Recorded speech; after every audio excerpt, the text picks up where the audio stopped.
Minsan po mayroong isang farmer ang nakatingin sa kanyang bintana, pinagmamasdan yung ah, kanyang mga pananim na palay na ready na i-harvest.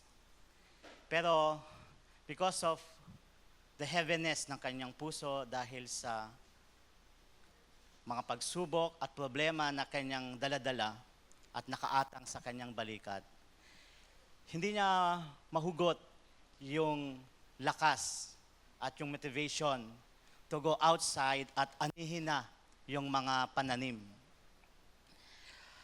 So he prayed to God and ang sabi niya, Lord God, paano ba ito? I cannot find the motivation para anihin ko na yung mga ready na anihin na ito. Then sumagot ang Panginoon sa kanya, My child, go outside and just harvest it. Kasi kung hindi mo ha-harvest iyan, wala kang aanihin. And you cannot enjoy the fruit of your labor. So, gather enough strength, go outside and harvest your what you have planted. Minsan po ba naranasan natin iyon sa ating buhay, lalo sa ating Christian life, na when one day, gigising tayo sa umaga and we find it hard to go to church, we find it difficult to pray, we find it difficult to worship God because of the heaviness ng ating heart. So, what God wants us to know ay, just go on. Tumungo ka lang and always remember that the joy of the Lord is your strength. Dahil kung hindi ka tutungo, hindi mo mararanasan yung blessing ng Panginoon, hindi mo mararanasan yung nakaredy niya na strength for you upang manauli yung motivation mo na yon. So, I hope every one of us here can find that strength and joy to always come here and worship God, no matter what. Wag na tayong masyadong mag-deal doon sa kabigatan na iyon. At isipin na lang natin, I will worship the Lord. Don't think of the accusation ni Satan. Oh, magiging hypocrite ka lang doon. Oh, hindi naman totoo ang pagpunta mo doon. It's not hypocrisy. It's struggle. It's struggling. Struggling to overcome your old self, old nature, to worship God and go further and deeper sa iyong pananampalataya sa Panginoon. So magandang umaga po sa ating lahat. Good morning. Can you greet again one another with good morning? Sun is bright. Let us pray. Lord God, we thank you for you are our Father na nagsabi na you have loved us with an everlasting love. And you still do, Panginoon. You still do love us, you still do care for us, Panginoon.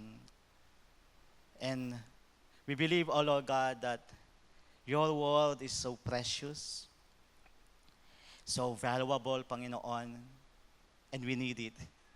It's so valuable and precious because it can help us go on sa struggle ng buhay, to go on into maturity, Panginoon, to learn more and more on how we can be faithful servants of yours. Indeed, totoo po ang sinasabi sa iyong salita that we are just jars of clay, fragile, brittle, can easily be broken. Yet, what we carry is the precious gospel. It's the wonderful word of the Lord Jesus Christ.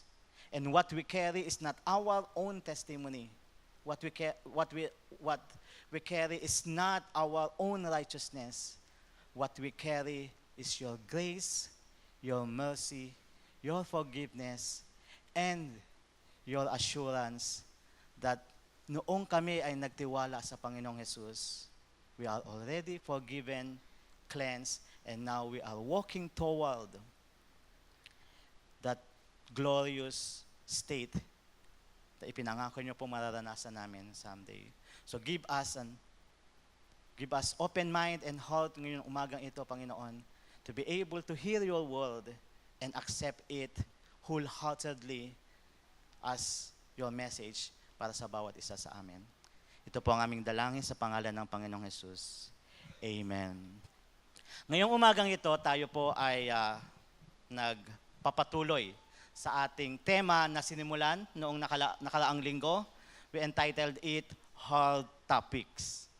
So nandiyan na po yon sa tema natin. Sa buwan na ito, ang ating layunin ay mapag-aralan at maunawaan ng mabuti ang mga mabibigat, mga mahihirap na doktrina ng ating pananampalataya. Di ba maganda naman paminsan-minsan ay we eat meat, kumbaga, we eat hard food, so to say. No? So, yun nga po, nung nakaraang linggo ay natuto tayo mula sa isang mabigat na usapin sa angels and demons. Dahil itong mabigat na usapin na ito ay, ano tawag dito? We are exposing the darkness. We are exposing the work of our enemy. And one thing that we must realize about it is ang work ng enemy ay hindi lang prior ba? Halimbawa, we pray that Lord God protect us from this enemy sa gagawin namin na ito para hindi niya kami magawa ng masama. The enemy can also work after that. Akala natin okay na tayo, akala natin safe na tayo kasi nag-pray na tayo at nakalampas naman tayo dito. Pero hindi natin alam, meron pa pala siyang dinidiskartehan after that. So, we lay down our shield, we lay down our protection, at nag-okay na lang tayo, pero doon na tayo nadali ng kaaway. Sabi nga, Satan is like a prowling lion watching you and waiting for the right time na atakihin tayo. So that is why we should always lift up our shield of faith upang hindi tayo magulat sa atake ng kaaway. Ngayong umaga ay pag-aaralan naman natin ang isa pang mabigat na paksa tungkol sa prayer and the sovereignty of God. Medyo nag-change tayo ng kaunti dyan sa title natin. And pinalawak pa natin, mas general na, we will talk about na the sovereignty of God. No? So, ang topic na prayer, probably, nasa isip naman natin ito, hindi naman ganun kabigat pag-usapan, di po ba? Dahil marami na tayong napakinggan about prayer, may book about prayer, meron pang college of prayer. However, kung i-relate na natin ang panalangin sa sovereignty of God, doon na nagkakaroon ng parang tension. Di po ba? Since God is sovereign, do our prayers still matter? Di ba? That's the question. May magagawa pa ba ang pananalangin kung lahat naman ng bagay ay kaya niyang gagawin? Bakit pa ako mananalangin? Can prayer change the will and plan of God? So ang mga tanong na ito about prayer in relation sa sovereignty of God, ang dahilan kung bakit napabilang ang topic na ito about the hard topics na pag-aaralan natin sa buong buwan na ito. Hayaan po natin na ang salita ng Panginoon ang siyang magpaliwanag sa atin sa mabigat na issue na ito. Muli, aking hinihiling na as much as possible, my friend or my dear brother in the Lord, my dear sister in the Lord, ay mapakinggan natin ng maingat at kumpleto ang buong mensahe. Nawa ay maiwasan natin yung mga anumang distraction sa ating masusing pakikinig at pagbubulay-bulay ng mensahe upang sama-sama natin mapag-aralan at matutunan ang whole topic na ito. Huwag natin hayaan na lumipas ang topic na ito na hindi tayo nag-benefit. So let's open our Bible sa Exodus 32 verses 1 to 14. Again, may I request you to stand as our respect sa salita ng Panginoon. Ang sabi po dito sa New International Version, when the people saw that Moses was so long in coming down from the mountain, they gathered around Aaron and said, "Come, make us gods who will go before us. As for this fellow Moses who brought us up out of Egypt, we don't know what has happened to him." Aaron answered them, "Okay, take off the gold earrings that your wives, your sons, and your daughters are wearing and bring them to me." So all the people took off their earrings and brought them to Aaron. He took what they handed him and made it into an idol cast in the shape of a calf, fashioning it with a tool. Then they said, "These are your gods, Israel, who brought you up out of Egypt." When Aaron saw this, he built an altar in front of the calf and announced, "Tomorrow there will be a festival to the Lord."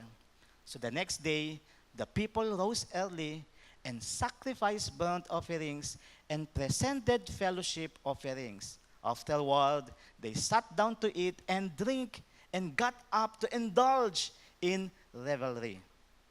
Then the Lord said to Moses, "Go down, because your people, whom you brought up out of Egypt, have become corrupt. They have been quick to turn away from what I commanded them and have made themselves an idol, cast in the shape of a calf. They have bowed down to it and sacrificed to it and have said, 'These are your gods, Israel, who brought you up out of Egypt.' I have seen these people," the Lord said to Moses, "and they are a stiff-necked people. Now leave me alone, so that my anger may burn against them, and that I may destroy them. Then I will make you into a great nation." But Moses sought the favor of the Lord his God. "Lord," he said, "why should your anger burn against your people, whom you brought out of Egypt with great power and a mighty hand? Why should the Egyptians say it was with evil intent that he brought them out, to kill them in the mountains and to wipe them off the face of the earth? Turn from your fierce anger, relent, and do not bring disaster on your people. Remember your servants Abraham, Isaac, and Israel, to whom you swore by your own self, 'I will make your descendants as numerous as the stars in the sky, and I will give your descendants all this land I promised them, and it will be their inheritance forever.' Then the Lord relented and did not bring on his people the disaster he had threatened." Nawa ang ating napakinggan na salita ng Diyos ay tumimo sa ating puso. Mari na po tayong umupo. So for the context, nakita po natin na nagkasala ang buong Israel sa Diyos because they created an idol to worship. Nainip sila sa pag-aantay kay Moses, parang hindi na siya bababa doon sa bundok na iyon. Gusto na nilang mag-worship. Sabi nila, "Okay, Aaron, make us something to worship." Sabi ni Aaron, "Okay, yung mga singsing ninyo, mga alahas nyo na yan." By the way, yung mga singsing na yon, mga gunto na yon, nakuha nila yon mula sa mga Egyptians nung tumakas sila doon. So, binigay nila lahat yon, nakaipon sila ng sapat para gumawa ng gintong guya, calf. No? So habang ginagawa nila, yung dati nilang mga pamamaraan ng pagsamba kay Yahweh, pagsamba sa Diyos, ginawa nila iyon doon sa idol na iyon. And sabi nila, itong nagawa natin na gintong guya na ito ang nagpalabas sa atin, nagpalaya sa atin sa Egypt.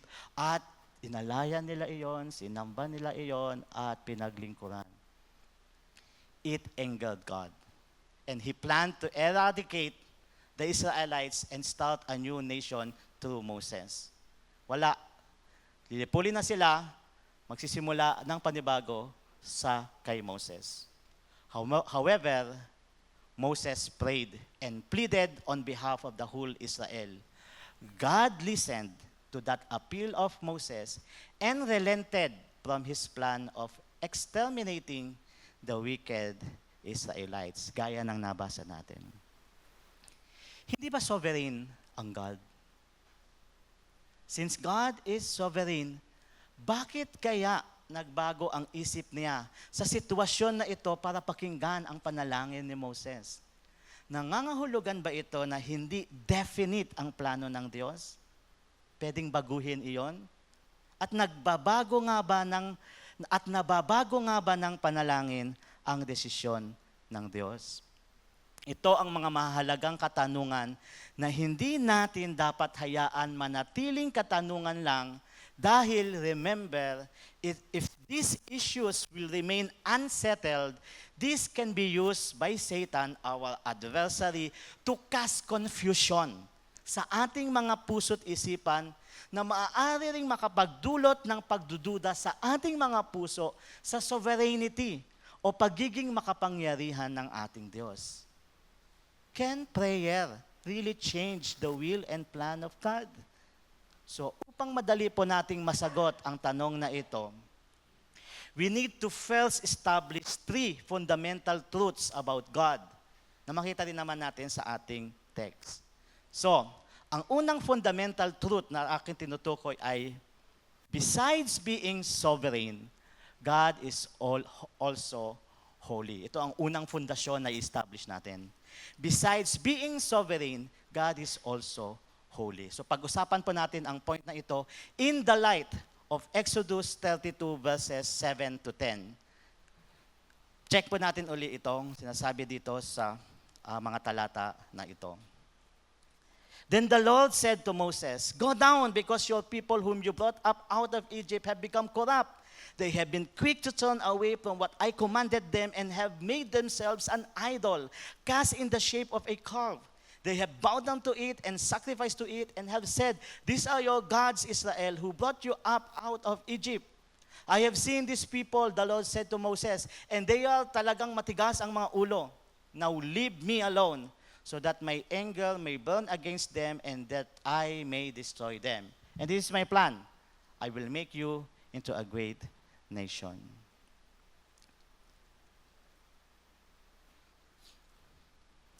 Siguro aware po tayo sa sikat at palagi nakikita natin sa ating Facebook na yung decision ng Supreme Court about the impeachment case ng isang vice president ng ating bansa ay unconstitutional. Sabi iyon ng Supreme Court. Hindi naayon sa constitution natin. Ang constitution natin ang ating gabay sa kung paano tayo magiging mamumuhay bilang isang bansa. So dahil sa decision na iyon ng Supreme Court na sinabi nila, that's unconstitutional, that's impeachment case laban sa Vice President. Iyon ang naging batayan upang magdesisyon ang Senate na i-archive na lang ang kaso. Ibig sabihin ng i-archive, di ba alam natin yung archive ay parang folder na nandyan yung mga dating nagamit, tapos ilalagay mo dyan. So, since naka-archive iyon, naisantabi na iyon, pero pwede naman siyang kukuhanin, dudukutin, kung kinakailangan at pwede nang pag-usapan. Hindi nagustuhan iyon ng ibang mga nasa oposisyon, na nagsabing, sana hinintay na lang ang resulta ng kanilang appeal. Nag-appeal sila. Sumagot naman ang Senate President na mayroon pa bang supremist kaysa sa Supreme Court? Mayroon pa bang most supreme na magpapabago sa hatol ng Supreme Court? Yun ang tanong ng Senate President. Meron pa ba? Wala na.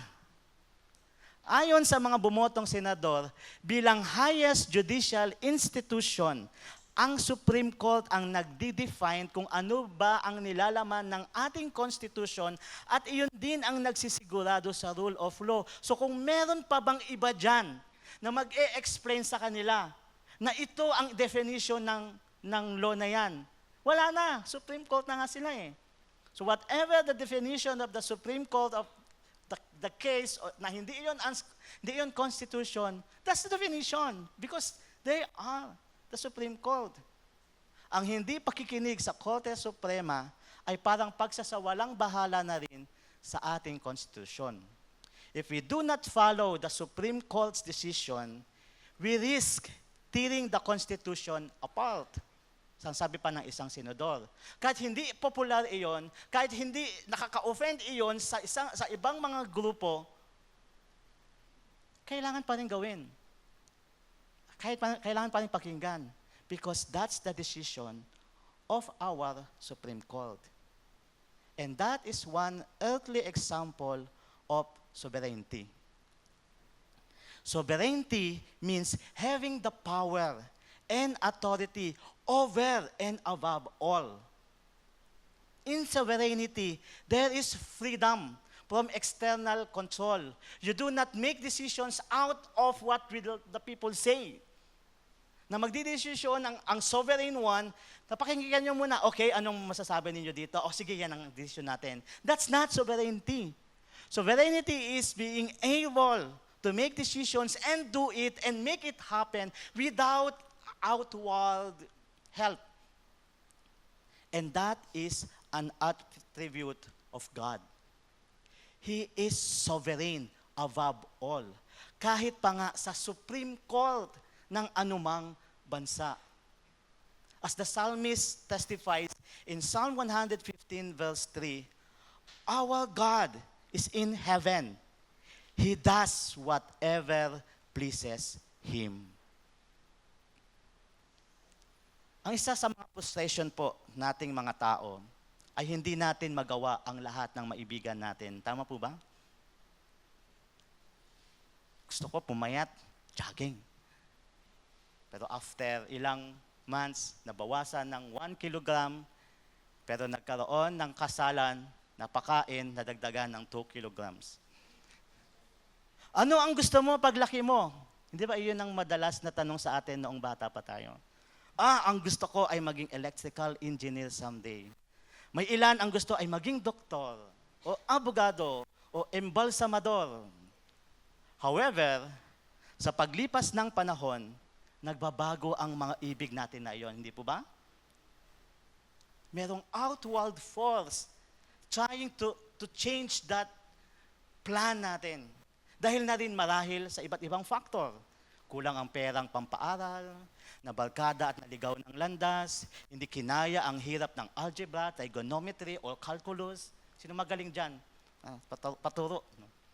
Shift lang ng shift. Why?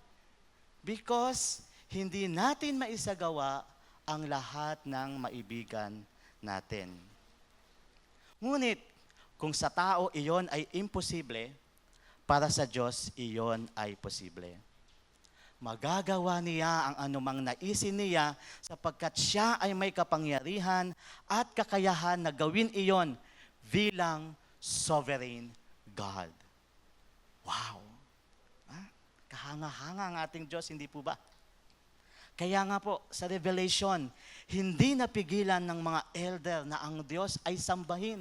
Ang sabi nila doon, you are worthy, our Lord and God, to receive glory and honor and power, for you created all things, and by your will they were created. By your will they were created and have their being. And moreover, hindi lamang po makapangyarihan ang ating Diyos. Kasama rin sa katangian niya sa katangian niyang sovereign ang kanyang holiness. God is holy. Dalawa po ang kahulugan ng holiness sa theology, sa Biblia. Iyon ay pagiging perfectly moral and upright. That's holy. Perfectly moral and upright. Gayun din naman, ang isa pa, Palang two sides of the coin. Holiness is being distinct and different from others. That's why you hear holiness, yung desecration, separation, separated. No.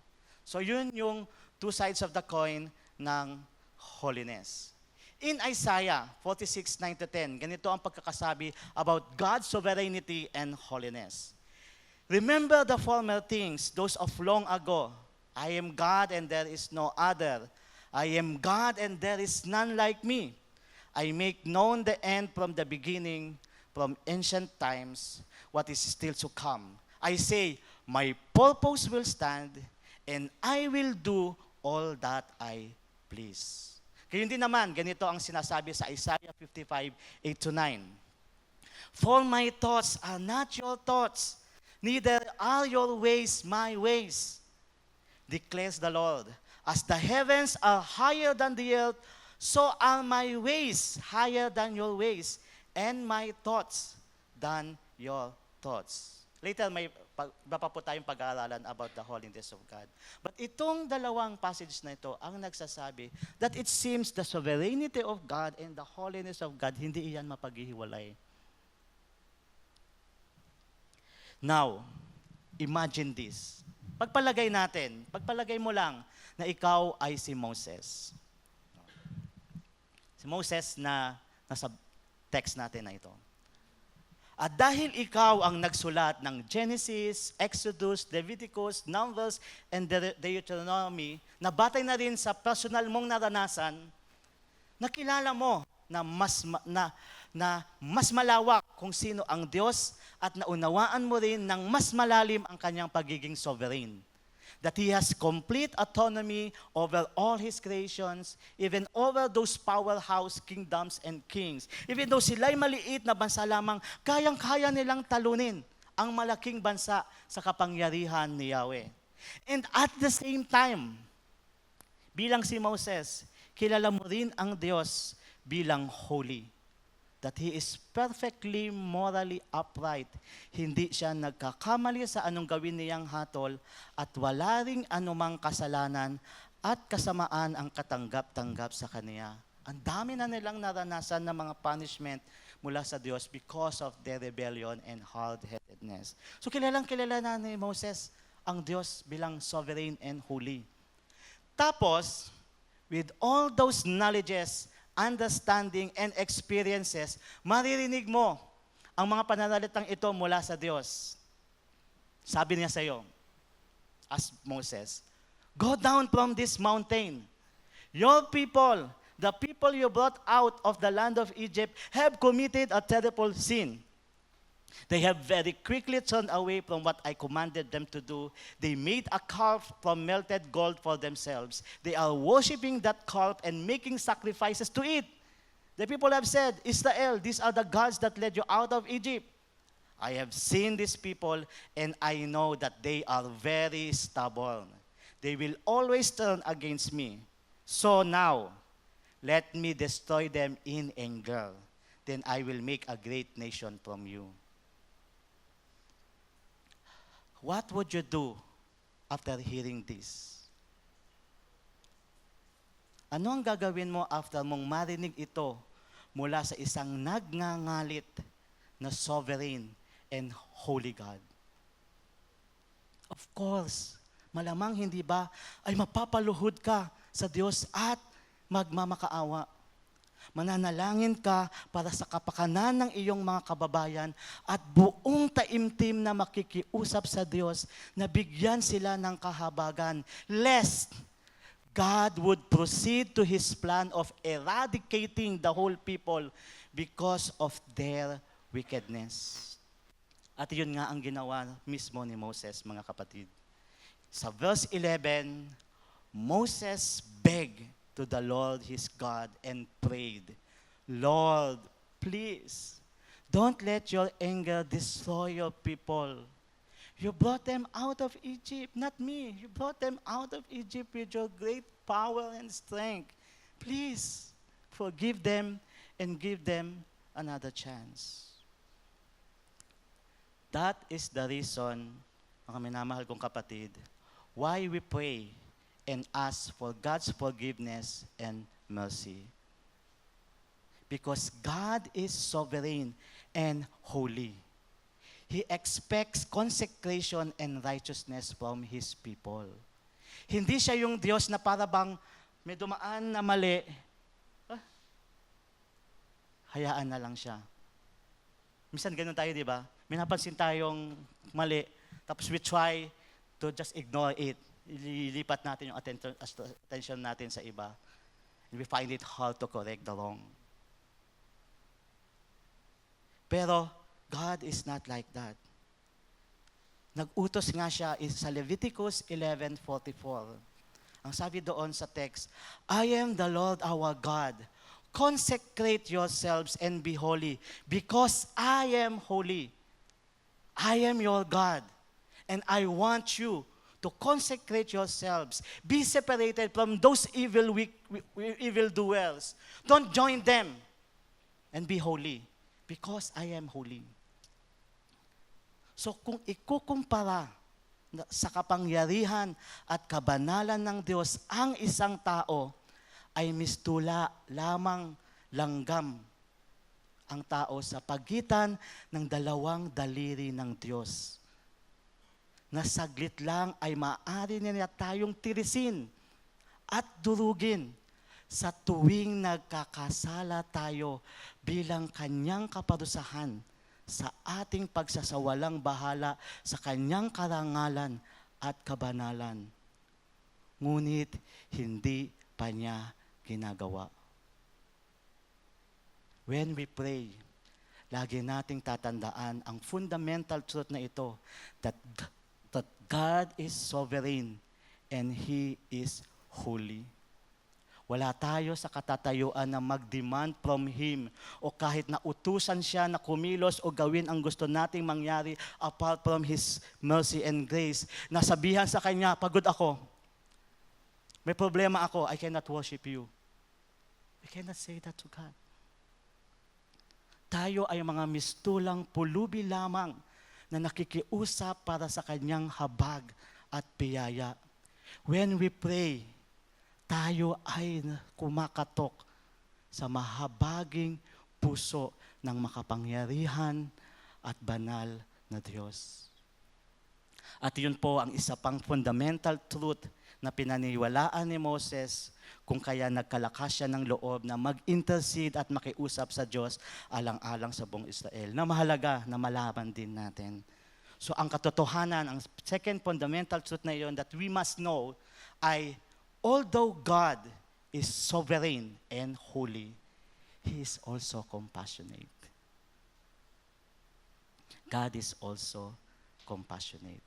Mga kapatid, listen. God hates sin. That is the truth.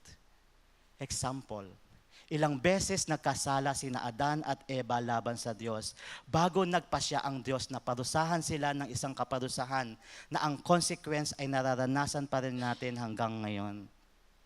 2, 3, 4, 5. No, isang beses lang. Then the consequence. Romans 5:12. Sin came into the world because of what one man did. And with sin came death. And so, everyone must die because everyone sins. Isang beses lang nagkasala sina Adan at Eva. At ito na ang consequence ng kasalanan na iyon. That is because God is holy. Sipin natin, kung pinalampas ng Diyos ang kauna-unahang pagkakasala ng tao, hindi ba't magiging reference pa iyon ng pagiging questionable ng holiness ng God? Ay, pinalampas naman pala yan. So, pwedeng palampasin ng Diyos ito. Because God is holy, it is natural for Him to be displeased with sin. Ulitin natin yon. Because God is holy, it is natural for Him to be displeased with sin. Kung halimbawa ay habang nagpapahinga ka sa iyong bahay at nanonood ng TV, tapos may biglang nagbukas ng pintuan nyo, tapos dire-diretsong nagpunta sa kusina at nagbukas ng refrigerator, Ano bang makakain dito? Yung parang maghahanap ng makakain. Ano ang magiging agad na tugon mo sa pangyayaring iyon? Of course, di ba? Mapapahiyaw ka upang either palabasin ang mapanghas na tao. Labas! Labas! O sisigaw ka para humingi ng saklolo sa kapitbahay. Tulong, meron ditong manloloob. Iyon ang gagawin mo sapagkat iyon ang normal na gagawin ng isang may-ari ng bahay na nilolooban ng hindi kakilalang tao. It is abnormal pa nga, di ba? Kung sasabihan ng may-ari ng bahay ng taong iyon, "Hoy, sino ka?" Sige, sige, magkape ka muna dyan. Okay? May juice dyan, tignan mo dyan. O kaya, bakit ka pumasok dito? Sige, feel at home ka na lang. Sit down. That is unnatural and improper response. At yun din po ang makikita natin na example sa holiness ng Diyos as we try to understand sa holiness ng Diyos bilang kanyang natural attribute. As divine and holy, God's natural response to Adam and Eve's sin, o kahit kanino pa mang nagkasala, should be displeasure and thus an execution of punishment. However, God is not just holy. He is also compassionate. Pagkamat namumuhi ang puso ng Diyos sa kasalanan, hindi pa rin nawawala sa kanyang puso ang compassion o pagkahabag. Alam iyon ni Moses bilang author ng Book of Genesis. Bagamat alam ni Moses kung gaano ka-offended ang Diyos sa kasalanang nagawa nila Adan at Eva laban sa kanya, na isulat pa rin ni Moses ito na nagawa ng Diyos sa Genesis 3:21 para kina Adan at Eva. Ang sabi doon sa text na iyon, "The Lord God made clothing from animal skins from Adam and his wife." God still cared for Adam and Eve. And this compassionate heart of God ang naging motivation ni Moses to pray and intercede on behalf of the whole Israelites that was about to be eradicated. Kung hindi pa siya magpe-pray at makikiusap sa Diyos, they will be eradicated and perish. In verses 11-13, ang sabi, "But Moses begged the Lord his God, 'Lord, don't let your anger destroy your people. You brought them out of Egypt with your great power and strength. But God, if you destroy your people, the Egyptians will say, God planned to do bad things to these people. That is why He led them out of Egypt. He wanted to kill them in the mountains. He wanted to wipe them off the earth. So Lord God, don't be angry with your people. Please change your mind. Don't destroy them. Remember Abraham, Isaac, and Israel.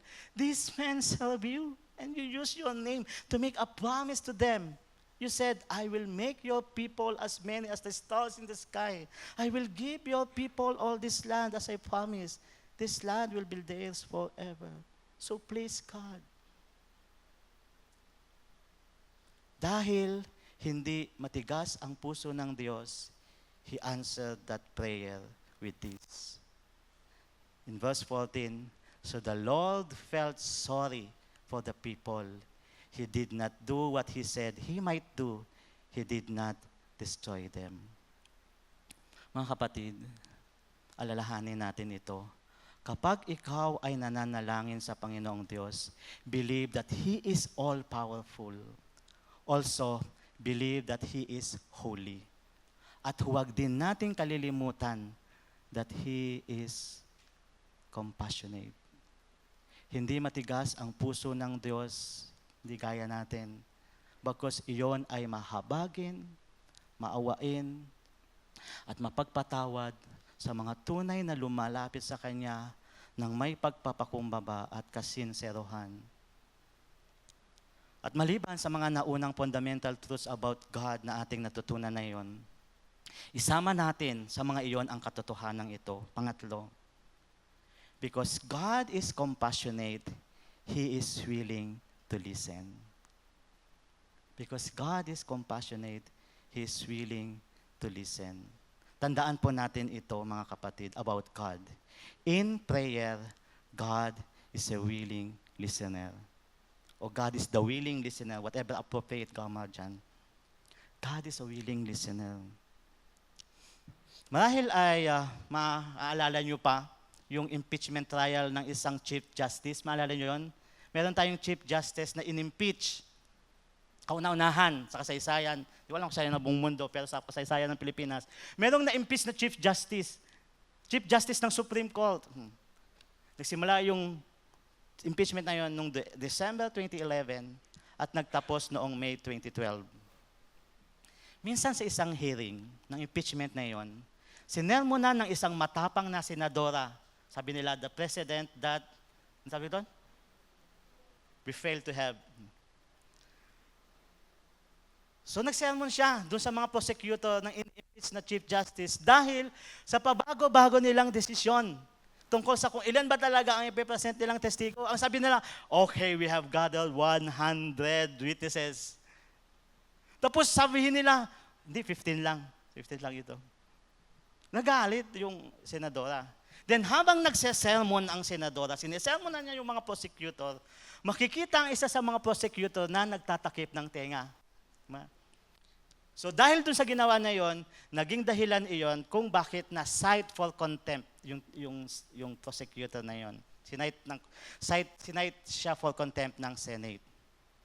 So in-interview yung prosecutor na yon at sabi niya, masakit daw pakinggan at nakakawala ng respeto sa sarili ang mga sinasabi o sinabi ng senadora.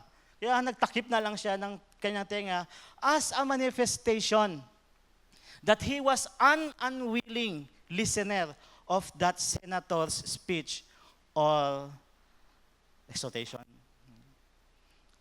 Mga kapatid, kung sakali man na nagiging unwilling listener tayo sa mga taong nakakapagsabi sa atin ng masasakit na pananalita, whether totoo man iyon o hindi, one thing ang dapat nating babantayan at huwag hahayaang mangyari sa atin. And that is, we would be unwilling listeners of the word of God. Bantayan natin yan, na tayo ay magiging unwilling listener ng salita ng Diyos. Because if we do that, how can we avoid the warnings that come from the word of God?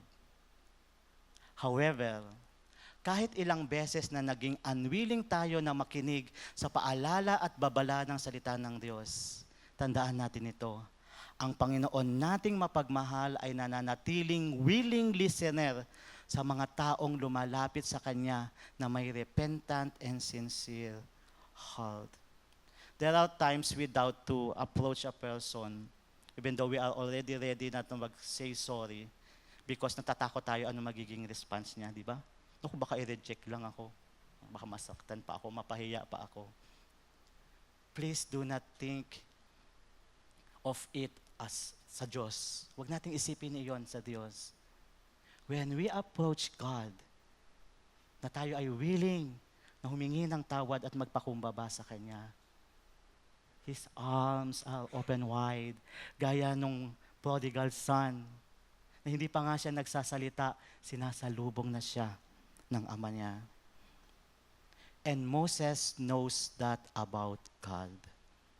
Nang kinausap siya ng Diyos matapos gumawa ang buong Israelita ng gintong guya upang sambahin kaysa sa Kanya, buo na ang plano ng Diyos. Go down from this mountain, Moses, and leave me alone. Leave me alone so that my anger may burn against them and that I may destroy them. Then I will make you into a great nation.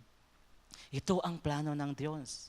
Lilipulin na niya ang buong Israel at magsisimula ng panibago kay Moses na para bang sa nangyari sa Genesis chapter 6 nang nilipol ng Diyos ang sangkatauhan at nagsimula ng panibago kay Noah. So naalala na naman ni Moses ang naisulat niyang iyon sa kwento ni Noah at the great flood. That's the plan. and God was ready to execute it. But as we learned earlier, Moses pleaded to God for the sake of the Israelites. In his intercession, Moses appealed to God's own reputation. So nag-appeal siya at ang isang sinabi niya yung own reputation ng God among the Gentiles whom God intends to bless through Israel. Sabi niya muli, if you destroy your people, the Egyptians will say, ito pala ang plano ng Diyos, to do bad things to His people. Kaya pala pinalabas sa ating bansa, sa Egypt. He wanted to kill them pala in the mountains. He wanted to wipe them out pala sa sangkalupaan. So God, I appeal to you due to this matter. Don't be angry with your people. Please change your mind. Don't destroy them. And also, he appealed to God's promises to Abraham, Isaac, and Israel. In verse 13, sinundan niya yung kanyang appeal na yun ng isa pang appeal. Remember Abraham, Isaac, and Israel. These men serve you. They faithfully serve you. And you use your name to make a promise to them. Nangako ka, O Diyos, sa kanila. Ang sabi mo, I will make your people as many as the stars in the sky. I will give your people all this land as I promised. This land will be theirs forever. Pero eto, mauubos at nalilipo lang sila. Ito ang mga pakiusap ni Moses na lakas loob niyang sinabi sa Diyos na matiyagang pinakinggan din naman ng Diyos. God did not interrupt Moses. Huwag mo nang sabihin na yan. He listened to Moses' plea willingly. Ang panalangin ni Moses, tandaan po natin, ay hindi panalangin nagpapaliwanag sa Diyos. Hindi niya sinusubukan na explain one by one ang mga dahilan kung bakit hindi dapat ituloy ng Diyos ang paglipol sa buong Israel as if hindi iyon alam at naiintindihan ng Diyos. Sa sitwasyon na ito, hindi siya yung parang galit na galit. Minsan ganun tayo, di ba? Kapag galit na galit tayo, hindi na tayo nag-iisip ng tama. Gusto na lang natin gawin ang isang bagay na pumasok sa isip natin. Hindi ganon ang God na ginagawa ni Moses sa kanya, na ini-explain sa kanya, oh God, kalma ka lang, kasi ganito. Hindi ganon ang nangyayari dito.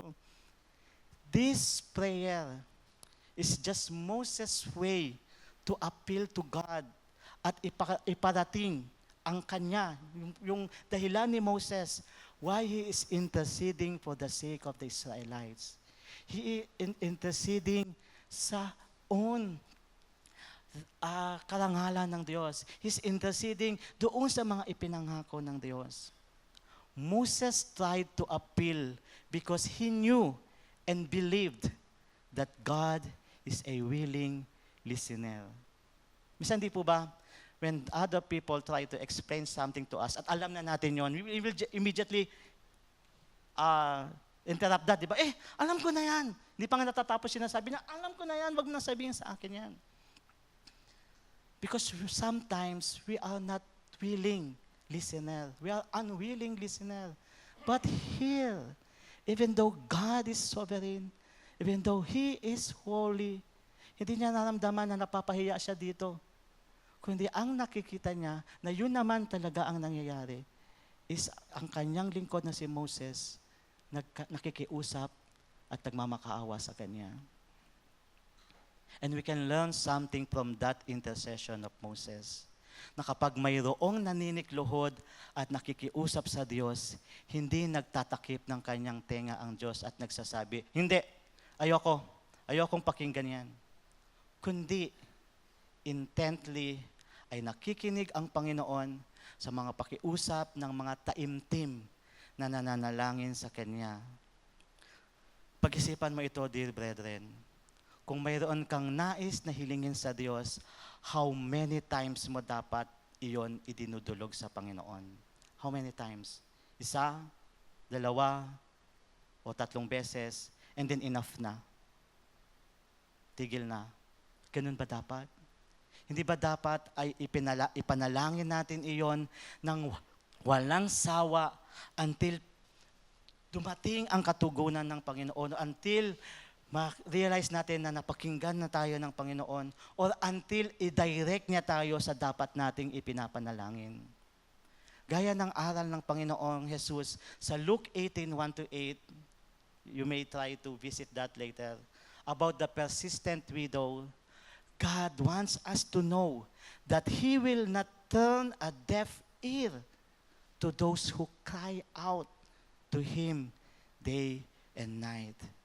Because the truth is, God is a willing listener to those who sincerely pray to Him in faith. So yun po ang mga fundamental truths that we need to learn upang mas madali nating masagot ang mahirap na katanungan, can prayer change the will and plan of God? I believe, with those truths as your foundation, masasagot na natin ang katanungang ito. Actually, this question should not be answered with a quick and direct yes. Can prayer change the will of God? Tanong sa atin. Yes! O kaya, no! Hindi po dapat mabilis ang yes o kahit pa nga dagli ang no ang sagot natin dito. Dahil, what if God would not be willing to change His mind about His plan? Gaya ng plano niyang hindi alisin kay Jesus ang saro ng paghihirap na kailangan niyong inumin, kahit iyon ang request, panalangin ni Jesus sa kanya. What if God were to proceed in His plan, sa plano niyang gagawin, at kabilang sa planong iyon ang pagsasabi niya ng no sa ating panalangin? Would we still appreciate and worship Him for His sovereignty and holiness?